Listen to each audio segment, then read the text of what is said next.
नमस्कार, मी पंजाब डक. सांगायचं झालं तर जळगाव जिल्हा, बुलढाणा जिल्हा, त्याच्यानंतर धुळे, नंदुरबार, नाशिक, अहिल्यानगर, वैजापूर, गंगापूर म्हणजे या भागामध्ये आणखी 2-3 दिवस थोडं पावसाचं वातावरण आहे. म्हणजे 1 तारखेपर्यंत जळगाव जिल्हा, बुलढाणा जिल्हा, त्याच्यानंतर धुळे, नंदुरबार, नाशिक, कळवण या भागामध्ये आणखी 1 ऑगस्ट पर्यंत असं पावसाचं तुरळक वातावरण राहणार आहे. म्हणून हा अंदाज लक्षात येतात.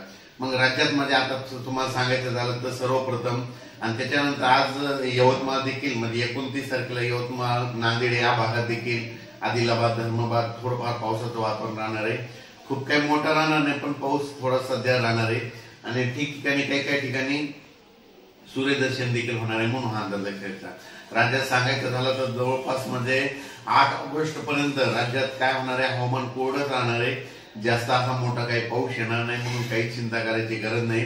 सांगायचं झालं तर 8 तारखेच्या नंतर 9 तारखेला मात्र काय झालं की सोलापूर जिल्हा, धाराशिव जिल्हा, त्याच्यानंतर सांगली जिल्ह्याचा काही भाग, त्याच्यानंतर इकडं लातूर जिल्हा, बीड जिल्हा, त्याच्यानंतर नांदेड जिल्ह्यात आणखीन काही भागामध्ये मग 9 तारखेच्या दरम्यान एकदा चांगला आणखीन परत एकदा 9-10 ऑगस्टच्या दरम्यान तिकडल्या भागामध्ये दक्षिण महाराष्ट्राकडे एक पाऊस येणार आहे. म्हणून हा अंदाज लक्षात येतो.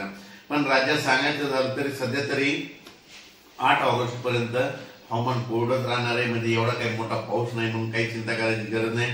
फक्त राज्यात मध्य प्रदेशचे जे लगत जे जिल्हे येतात म्हणजे मध्य प्रदेशच्या लगत कोणते, मध्य प्रदेश आणि गुजरातच्या लगत नंदुरबार जिल्हा, धुळे जिल्हा, जळगाव जिल्हा, नाशिक जिल्हा, त्याच्यानंतर बुलढाणा जिल्हा, अकोला, अकोट हे भाग जे पट्ट्याने त्याच्यामध्ये आणखीन समजा 1 ऑगस्ट 2025 पर्यंत थोडं पावसाचं वातावरण राहणार आहे. म्हणून हा अंदाज लक्षात येतो.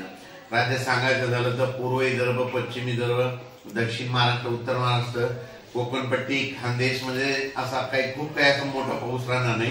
फक्त सध्या मात्र तुरळक पाऊस राहणार आहे, म्हणून हे लक्षात येतं.